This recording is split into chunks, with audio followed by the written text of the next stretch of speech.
When you first come into Camp Angelos, this is the sign you're going to look for. It says Camp Angelos, 2 different spots here. And you're making a right on Christensen. Okay, when you come into the end of Christensen Road, you're going to keep going straight, and this is one of the signs that are key to letting you know that you're in the right direction of Camp Angelos. Okay, so this is Camp Angelos. When you first come down, that's the main hall there where most of the receptions take place. Here we'll go up a little bit so you can see a little bit better. And then you can zoom in. Went right in front of a tree. Oh, sorry. Let's see. Let me zoom in a little bit. Right. There we go. Whoop. Back up just a little bit. Alright, so that's the main hall there. They also do allow their reception and ceremony on the front lawn, and that's the only place on the property that they allow tents. So if there's ever a wedding there, that's something to keep in mind. And there is power throughout the lawn here. The closest power I saw outside is either next to the building itself, and we'll walk around there in a minute, or there's one right by the children's playground. Now let's... Okay. So another option for ceremonies and or receptions is down by the waterfront here.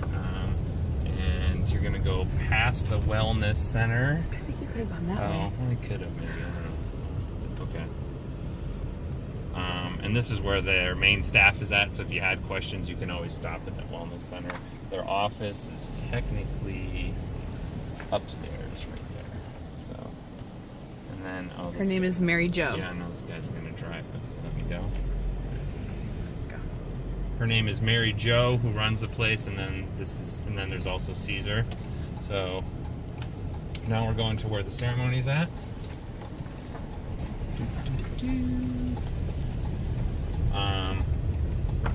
Not every ceremony is located in this location. It just depends, but some have it down on the waterfront here on the river. And this is the main area where they have somewhat more of a sound ordinance. I think sound is off at 11. 11. That's right, 11. So, and then you can probably park in this lot here for the ceremony to leave your car, but to unload, you can drive down this little area here.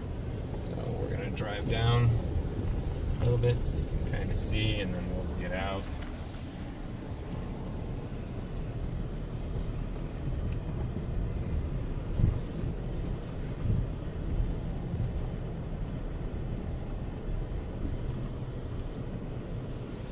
Okay, that's probably get out. Or get down this hill. This power outlet is the closest power outlet there is. So something that I keep that in mind. So you're gonna have to have a really long extension cord to go down to the river area where they do their ceremony. So we're gonna walk down there.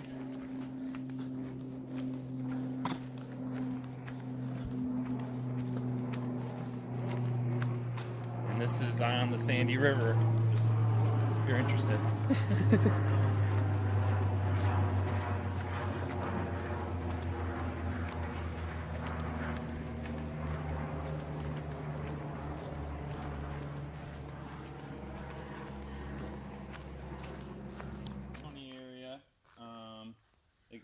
Would probably set up near the end there by the river somewhat.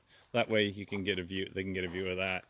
You're probably going to need about 150 feet to maybe 200 feet of extension cords, just because power is so far away. You know, there's something there too that they could do underneath that shelter, but there's also one on that tree that we pointed out a minute ago. And it looks like they could seat probably well over 100 people down here if they wanted. So a reception area next to where that ceremony was that I was showing you, where potentially could be a ceremony. So this is there's a covered area, and there's plenty of power on those poles. So you could probably set up your table right next to that pole if you needed to. And they could easily use the cement area as a dance floor. That's it. There's something down here.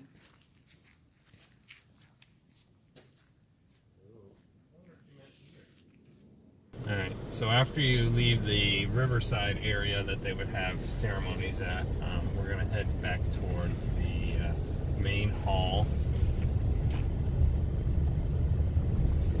So you can see that a little bit better, as well as we'll show you where the most wedding ceremonies occur at.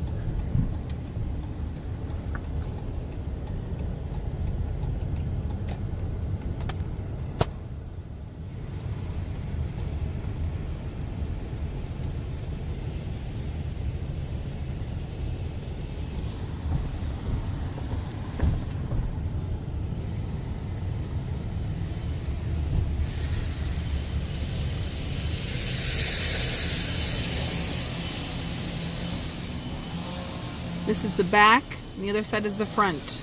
Yep. This is the entrance into the hall, Camp Angelos. There's power outside, just so you know.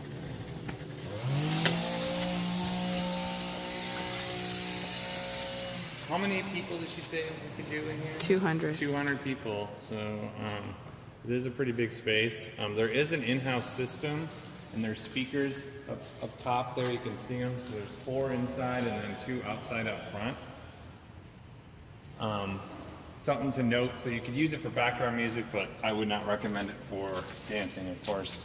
But they do have a internal mixer, so if you wanted to utilize it, but they also have a wireless mic. I don't know if someone would be here on the day of for you to utilize it yourself, but if you could figure it out, then you can use it. There's multiple channels on here too, so you can play with that a bit. But otherwise, just use what you brought. But it is kind of nice to be able to at least use the mic for both the inside-outside sound system. That way, you can easily communicate to people. There is a mic input too here on the wall. I noticed that, so if we wanted to use that, we can. The only issue is there's no power right over here, so I think the best place to set up inside here would probably be right next to that sound system.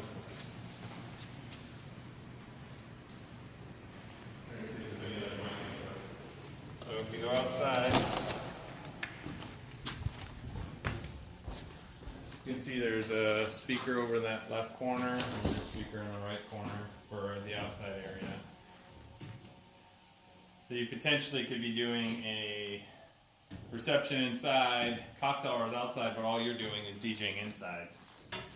But if they did have a reception outside, I guess you set up a tent somewhere out here. She didn't say specifically where. Power out here. Where is power out here? Let's see. Is this a power box? Yeah. You could plug in off of that.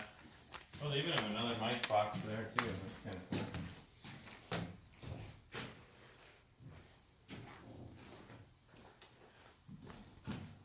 There's power in that. There's a box right there too. See that one? Got it.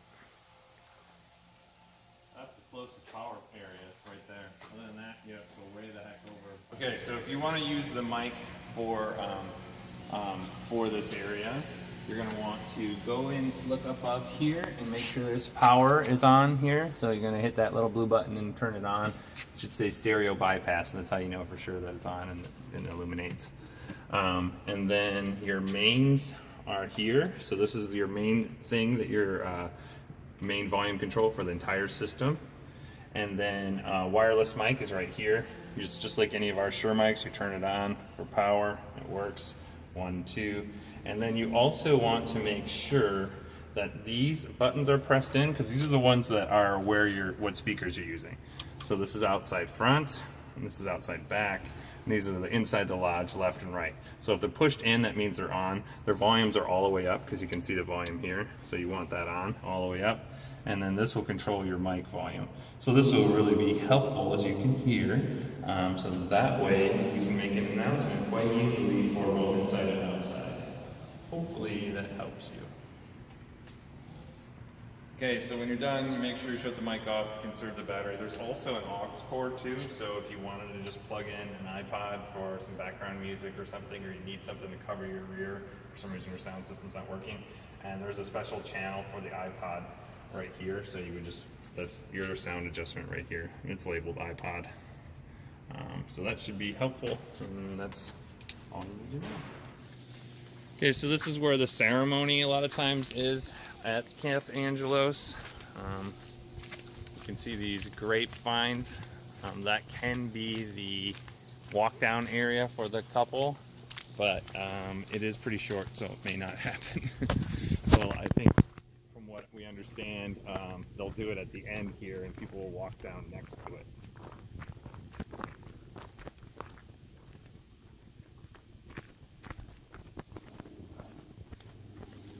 And couples will set up their own arbor or whatnot. Power over here is where this tree is. Over at that, there's a light, kind of like Narnia, right there. And there's a power outlet right there, so you can plug in. You probably could just set up on the off to the side, and the ceremony would probably be right over by those little lamps. Well, there's also a power box over there too. I just see that. So we can also use power over there. And then the reception area, I'll show you if they do that outside. Underneath through the grapevine.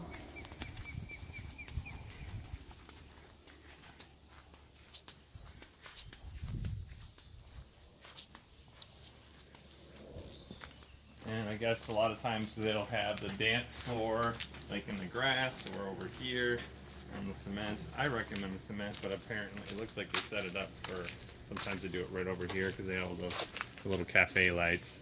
There's power right underneath those cafe lights, but you don't want to be in the same outlet as them, so try to find an extra box. I think there's a new box, another box in this corner here. Power plugging that one too. Now find an open box that your system would not be plugged into that has lights, so that way you don't have to deal with that.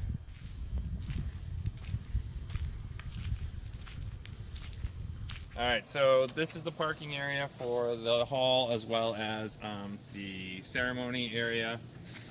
You can unload here, right where it's where my car's parked. Clients may determine that they don't want you parking that close, so they might have some vendor spots over there, but that's, every wedding's going to be different, so it's something to keep in mind. And that's Camp Angelos.